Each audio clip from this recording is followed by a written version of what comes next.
Nah,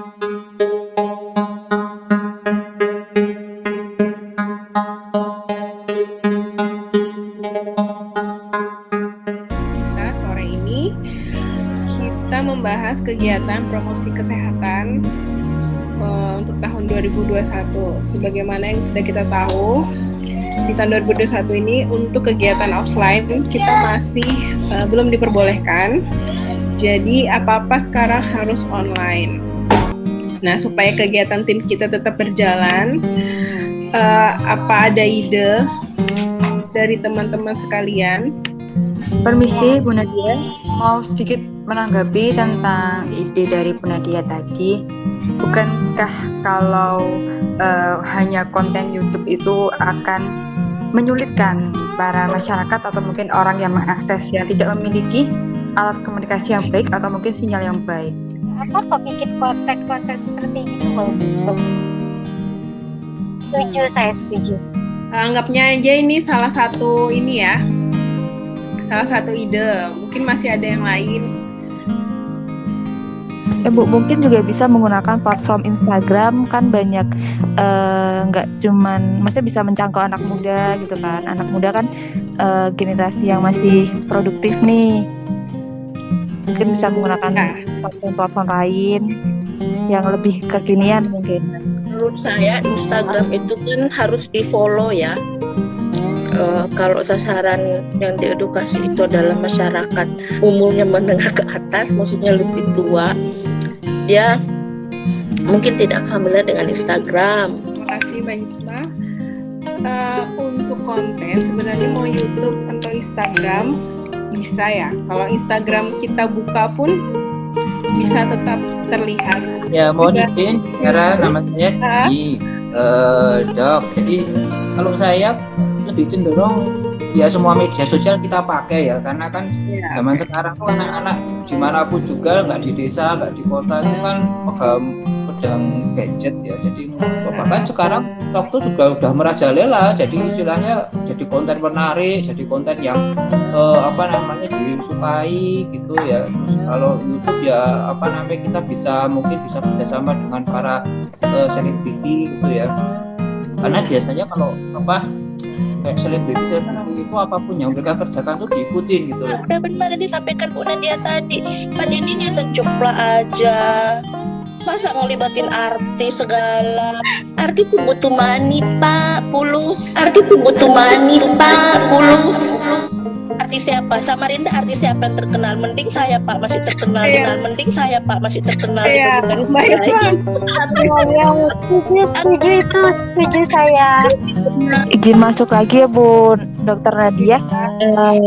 Mungkin soalnya kan kalau mengelola semua media itu juga nggak gampang ya. Mungkin harus dibagi waktunya, kapan kita harus posting. Mungkin bisa diatur dulu sasaran kita utamanya siapa gitu. Jadi biar kita share-nya tuh juga tepat sasaran gitu. Baik Bapak Ibu, mohon maaf menginformasikan waktu tinggal 10 menit lagi nggih. Mohon maaf, berdasarkan kami analisis belum memetakan tantangan dan inovasinya. Sekarang saya akan menanyakan sebenarnya tantangannya apa dulu, kemudian kita pepetakan tantangan atau kendala Bapak Ibu di lapangan terkait promosi kesehatan di situasi pandemik ini apa dulu, kemudian kita sama-sama untuk mencari inovasinya. Betul ikut, saya sepakat dengan Mas Eri tadi tuh, udah betul tuh yang disampaikan sama Mas Eri, dipetakan dulu apa masalahnya. Nanti Bu Nadia tuh yang jago bikin konten, terbukti sudah. Masing-masing peserta bisa menceritakan nih kendalanya apa dulu, mengingat waktu sebentar lagi. Ayo monggo. Kalau ngomong kendala sih di sini bikin konten itu juga kendala ya. Kita harus kreatif. Itu tantangan banget, baik bikin konten yang menarik, yang beda dari yang lain, itu yang tantangan di situ. Kalau menurut saya. Masih Mbak Ina. Mbak Fitri bagaimana? Kalau saya, kalau untuk bikin konten insya Allah masih bisa ya. Tapi sebenarnya tuh tantangannya tuh pada sasarannya. Jadi sekarang apalagi di era pandemi seperti ini, masyarakat tuh sudah bosan dengan informasi terbaru. Tantangan yang paling berat itu membuat sasaran mau menerima informasi yang semakin baru atau semakin berubah. Ya, berarti mungkin Mbak Sari bisa menampilkan notulen atau hasil kegiatan hari ini. Ada tambahan mungkin? Mungkin kita balik aja dulu ya. Dan karena kan secara pandemik ini kegiatan promkes secara offline itu hampir mustahil untuk dilakukan. Nah, mungkin teman-teman ada ide untuk mengisi kegiatan promkes, karena kalau offline kan susah. Salah satunya kalau dari saya itu adalah saya kemarin idenya bikin konten, entah konten flyer atau konten video yang pastinya bisa diakses mungkin tidak semua lapisan masyarakat, tapi sebagian besar masyarakat pasti punya sosmed. Bapak Ibu, waktu kurang 1 menit lagi, mungkin Bu Syarifatun bisa menampilkan kesepakatan hari ini. Ya, terima kasih teman-teman. Untuk kegiatan hari ini, kegiatan fasilitasi tantangan dan inovasi dalam prokes di situasi pandemi dan era industri 4.0. Tadi ada beberapa pertanyaan dari teman-teman, dari Mbak Ine, Bu Hismawati, dari Mbak Fitri, dan Dr. Arina. Ya, terus ada masukan dari Pak Denny, dari Mbak Ina juga, dari Bu Hismawati. Terus kita buat kesimpulan dari kendala dan tantangan. Kendalanya dan tantangannya yaitu kita harus membuat konten dengan harus yang menarik, beda dari yang lain, dan sasaran harus mau menerima informasi yang kita berikan. Terus kita kesimpulkan, kita bisa membuat konten melalui media sosial, baik berupa video atau flyer atau pertemuan kegiatan online, dan harapannya itu dibuat sendiri, ya, dan bisa melihat sasaran kontennya kita, semoga bisa diterima oleh sasaran, dan semoga konten yang kita buat ini beda dari yang lain dan menarik, ya. Mungkin itu bisa. Kalau gitu Bapak Ibu, kesepakatan bersama nggih. Tadi kita sudah tahu tantangan Bapak Ibu di masyarakat seperti apa, kemudian kita sepakat untuk melakukan inovasi yang bisa saya garis bawahi. Kita tantangan di pandemi ini kita tetap mau nggak mau harus melakukan promosi kesehatan melalui media sosial dengan melihat sumber daya masyarakat yang ada. Bisa dilihat dari kondisi masing-masing. Kalau misalnya memungkinkan untuk membuat media sosial atau melakukan Zoom pertemuan dengan kondisi karakteristik yang ada, bisa dilakukan. Kalau tidak, bisa ke alternatif yang lainnya. Terima kasih. Kembali ke Pak Ken mungkin, Pak Ken. Oke. Terima kasih teman-teman, tepuk tangan dulu semuanya dong ya, tepuk tangan semuanya dulu, keren. Iya, yang pertama saya ucapkan selamat buat Bu Syarifatun Raini, Bu Nadia dan Pak Eri ya,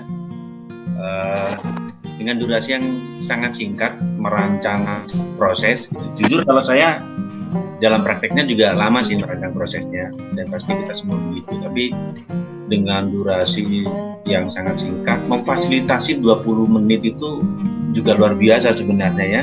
Tantangannya berat gitu ya. Tapi teman-teman bisa membawakan dengan ritme yang sangat bagus. Gitu ya, ritme yang sangat bagus. Nah, saya pengen tanya perasaannya Mbak Nadia, Mbak Syarifatun dan Mas Eri, terutama Mbak Nadia yang tadi jadi lead ya. Ternyata menjadi fasilitator tidak mudah ya Pak, karena saya selalu biasanya jadi peserta yang dilontarkan pendapat. Jadi yang saya biasa lakukan adalah memberikan pendapat saya. Jadi ternyata menjadi fasilitator itu harusnya bisa menjadi penengah, dimana bukan kita maksain pendapat, tapi harus bisa menengahi pendapat peserta. Nah itu yang saya masih belum bisa. Apa yang Mas Eri rasa tiba-tiba masuk gitu Mas Eri? Ini kan tim ya Pak.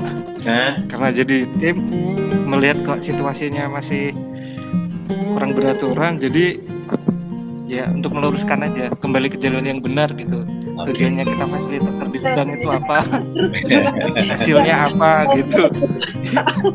Iya, bagus sih, cuman ada beberapa hal yang perlu saya ingetin ya, ketika kita melihat tim kita ada mengalami kesulitan gitu, atau tidak keluar karena mungkin ini mengelola dinamika peserta itu kan memang butuh seni, butuh waktu ya. Tapi kalau misalnya sudah agak berbahaya dari rancangan alur kita, gitu ya, kita bisa bantu. Tapi caranya mungkin bisa dikoordinasikan dulu, itu yang penting gitu ya. Karena jangan sampai lead fasilitatornya merasa kebanting nih gitu ya. Tiba masuknya bener lagi gitu. Nah takutnya kan peserta begini, waduh ini gimana sih fasilitatornya kan gitu ya, jadi dibantu sama punya fasilitatornya. Nah, bagaimana membuat semuanya jadi smooth gitu, halus, peserta nerima, kemudian fasilitatornya juga nggak tersinggung. Jadi bisa izin di sela-sela misalnya pembicaraan antara peserta dan fasilitator, kalau ada jeda, Mas Heri bisa masuk seperti tadi, tapi dengan izin. Mohon maaf, Mbak Nadia, apakah saya boleh membantu? Itu izinnya, ya. Jadi Mbak Nadia nggak kaget nih tiba-tiba Mas Heri langsung tak gitu ya. Nah peserta lain juga ngelihatnya juga gitu. Keelokan dalam proses itu kejaga gitu. Jadi kompaknya bisa dapat gitu ya. Sulit nggak teman-teman di proses fasilitasi ini? Apa yang sulit dan bagaimana mengatasi kesulitannya? Silakan. Saya Pak. Yeah. Kalau saya kesulitannya tadi kan banyak pertanyaan yang masuk, banyak masukan, terus kita nyatetnya kan jadi waduh harus cepat nyatet nih, harus jangan sampai terlewat apa yang ditanyakan tadi, apa masukan tadi. Jadi kayak harus pintar-pintar membagi antara tangan sama pikiran, pendengaran. Harus jadi satu dalam satu slide yang nanti kita tampilkan gitu Pak. Ya, soal itu memang butuh latihan dan jam terbang ya Mas Arya. Maka itu pentingnya parafrase oleh lead fasilitator. Jadi biar nggak tiba-tiba ganti ke bahasan berikutnya, Mbak Nadia mungkin bisa memparafrase ya. Misalnya gini, Bu Wismawati, mohon maaf kalau nggak salah tadi Ibu menyampaikan pendapatnya begini, yang benar nggak Bu? Benar. Jadi ada kesempatan buat fasilitatornya untuk memahami kembali apakah yang disampaikan peserta itu sudah benar dengan yang ingin ditulisnya. Itu gunanya parafrase ya teman-teman ya. Jadi harus dipraktekkan. Jadi, secara keseluruhan ya teman-teman punya model yang baik dari awal travel Ibu Ina, Bu Linda segala macam ini punya modal yang baik gitu ya. Saya penasaran sama Bu Wismawati Hasan ini ya, kayaknya juga kalau praktek bagus banget nih gitu ya, Mbak Wismawati, Mbak Fitri gitu ya. Sayang hari ini belum dapat kesempatan, nggak apa-apa ya Bu ya, lain kali kita bisa bikin lagi dan bisa di materi yang lebih dalam lagi ya, Wisma ya. Siap.